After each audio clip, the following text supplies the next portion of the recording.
طرف منسوب کر دیا۔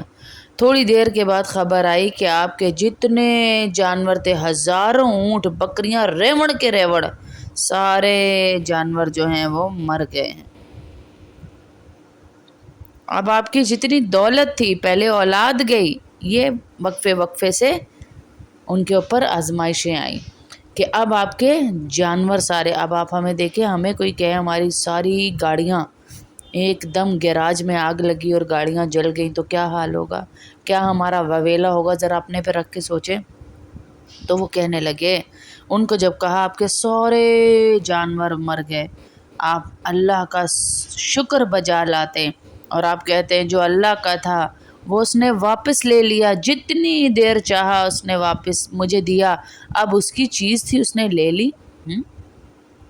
صبر دیکھ رہے ہیں آپ، اللہ ہمیں صحت دے کے کچھ دن ذرا لے لے، کچھ گھنٹے ہمارے سر میں درد ہو جائے، کچھ گھنٹے ہم بیمار ہو جائیں تو ہم کیسی ناشکری کے کلمے اپنی زبان سے نکالتے ہیں، کیسے عذاب والے کلمے اپنی زبان سے ہم نکالتے ہیں۔ اور ان کا شکر، ان کا صبر کہ اللہ کی چیز تھی اور اللہ نے، یہ بولنا بڑا آسان ہے، جس پہ گزر رہا ہوتا ہے اسے پتہ ہوتا ہے۔ ایسا صبر، ایسا صبر، ایسا صبر۔ پھر کچھ عرصہ گزرا تو کہا کہ تمام کھیتیاں، بازار، آپ کے جتنا کچھ تھا وہ سب برباد ہو گئے، اب تو آپ کے کھیت بھی چلے گئے حضور۔ آپ نے فرمایا کہ جس کا تھا اس نے لے لیا، میں اس کی رضا پر راضی ہوں۔ ایسا صبر، کہا جب تک میرے پاس تھا وہ مجھے دیا تھا، اس کی امانت تھی، اب اس نے لے لیا۔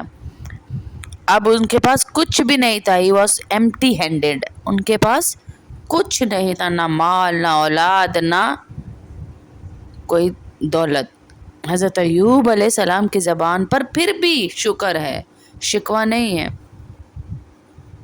پھر بھی فرما رہے ہیں اللہ میں تیری رضا پر راضی ہوں۔ ابھی امتحان ختم نہ ہوا تھا، اس امتحان کے پیچھے مفسرین نے ایک اور قول بھی نقل کیا کہ شیطان نے حضرت ایوب علیہ السلام کو دیکھ کر اللہ کی بارگاہ میں کہا کہ اللہ یہ بندہ اس لیے تیرا شکر گزار ہے کہ تو نے اسے بڑا نوازا ہے، اولاد دی ہے، مال دیا، سب کہتے ہیں نا لوگ، اور بھائی یہ کیوں نہ بانٹے، مال والے ہیں نا، اکثر ہم جیسے کہہ دیتے ہیں نا، او بھائی امیر اس لیے بانٹتے ہیں، ان کو اللہ نے مال بہت دیا ہے، ان کے اخلاق اس لیے اچھے، ان کو اللہ نے مال بہت دیا ہے، ہم غریب ہیں تو ہم کاٹے کاٹے ہی دوڑیں گے نا، ہماری بھی یہ جملے۔ تو شیطان نے کہا جا کے کہ اس لیے تیرا اتنا شکر گزار ہے، تو نے اسے مال دیا، اولاد دی، تو اللہ نے امتحان بھیجا تاکہ پتہ چلے کہ میرے نیک بندے امتحان کے بعد بھی صبر کرتے ہیں۔ لیکن اب سب چلا گیا تو شیطان نے کہا ابھی جان تو، صحت تو باقی ہے نا، آپ نے انہیں آزما تو لیا، لیکن صحت پہ تو آزمائش ڈال کے دیکھیں یہ کیسے ناشکرے بنیں گے۔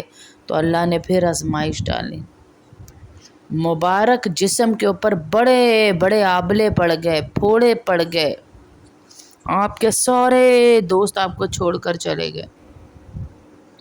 جب تک پیسہ ہے، شہرت ہے، مال ہے تو دوستیاں بھی ہیں، آس پاس بہت سارے لوگ ہوتے ہیں، جب یہ ساری چیزیں چلی جائیں نا تو کوئی بھی ساتھ نہیں آتا، ایسی کنڈیشن میں پتہ چل جاتا ہے برے وقت میں کہ کون آپ کے ساتھ کھڑا ہے، دوستی مال کے لیے تھی یا آپ کی شخصیت کے لیے تھی، کسی کی ذات سے خالص محبت تھی۔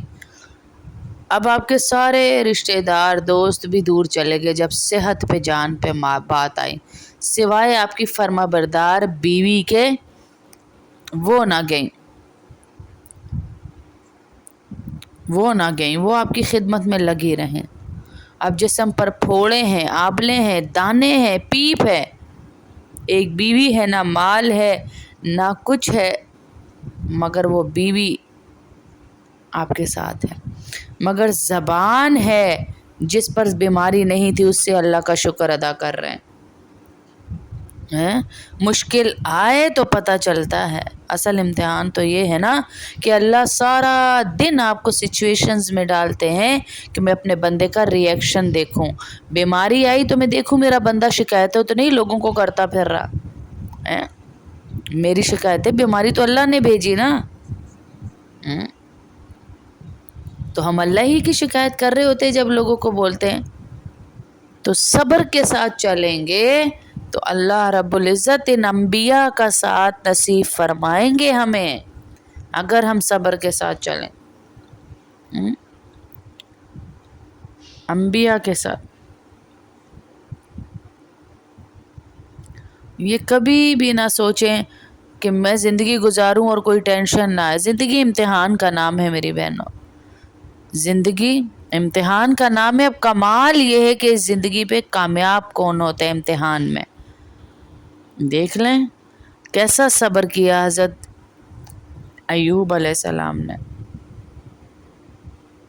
سال ہر سال آپ بیمار رہے، 17-18 سال آتا ہے کہ کتابوں میں کہ یہ بیمار رہے.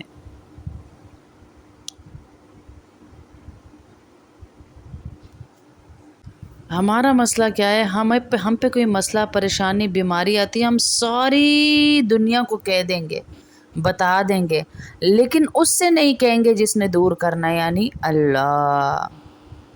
جب بھی مشکل آتی ہے ہم سب کے پاس جاتے ہیں لیکن رب کے پاس نہیں جاتے. آپ اللہ کے پاس جائیں، اللہ کی قسم اللہ آپ کی مشکلوں کو حل بھی کرے گا اور آپ کو دل کا سکون بھی دے گا. اس کی بارگاہ میں فریاد کریں، روئیں، اس کی بارگاہ میں فریاد کریں، روئیں، اس سے مانگیں، دیتے ہیں اللہ پاک. اپنی پرابلمز کے لیے دنیا والوں کے پاس جاتے ہیں، ان کے لیے بہت بڑا درس ہے. کسی کو حالات کیوں بتائیں، کسی کا احسان کیوں اٹھائیں، کسی کو حالات کیوں بتائیں، کسی کا احسان کیوں اٹھائیں. تم ہی سے مانگیں گے، تم ہی سے لیں گے، تمہارے ہی در سے لو لگی ہے. اللہ کی بارگاہ میں عرض کریں، لو لگائیں. دنیا والوں کے پاس کچھ نہیں رکھا لیکن ہم دنیا ہی والوں کے پیچھے بھاگ رہے ہیں. التجا کرتے رہے، دعا کرتے رہے، ربی انی مسنی الضر وانت ارحم الراحمین. یہ دعا ہے جب آپ بہت بیماری میں غرق ہو جائیں، بیماری کسی طرح نکل ہی نہیں رہی جسم سے، پھر سکھایا ہمیں کہ اس دعا کو دل سے پڑھو، اس دعا کو دل سے پڑھو، 313 دفعہ دل سے پڑھو تو اللہ پاک آپ کو بیماری سے انشاءاللہ نکال دیں گے، ہر بیماری سے نکال دیں گے اللہ. تو اللہ نے ان کو حل دیا، کہا یہ دعا پڑھتے پڑھتے ان کو کہا کہ زمین پہ پاؤں مارو. حضرت ایوب علیہ السلام نے چشمہ مارا، پاؤں مارا تو زمین سے چشمہ پھوٹ پڑا. حکم ہوا کہ آپ جو ہے اس پانی سے غسل کیجئے. غسل کیا تو تمام بیماری جسم کی دور ہو گئی اور پہلے سے بھی زیادہ جوان ہو گئے. پھر اب 40 قدم چلے، دوبارہ زمین پر قدم مارنے کا حکم دیا. ایک اور خوبصورت چشمہ بہا، پانی ٹھنڈا، میٹھا اور لذیذ تھا. اب آپ نے جب وہ پانی پیا تو آپ کے باطن میں نور ہی نور پیدا ہو گیا اور آپ کو اعلیٰ درجے کی صحت اور نورانیت حاصل ہو گئی. اللہ پاک تو قادر ہے نا، اللہ نے آپ کی وہ ساری اولاد جو دب کر مر گئی تھی ان کو بھی واپس لوٹایا، ان کو سارا کچھ واپس کیا، بیوی کو دوبارہ جوانی بخشی. کیوں کہ آزمائش پوری ہو گئی. جو جانور چلے گئے تھے وہ بھی واپس عطا کیے. اللہ صبر کرنے والوں کے ساتھ ہے.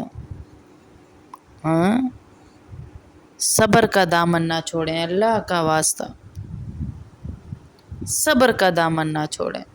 جتنی بڑی مصیبت ہو، آیت کریمہ اور یہ دعا، بیماری کے لیے یہ دعا ربی انی مسنی الضر وانت ارحم الراحمین، اور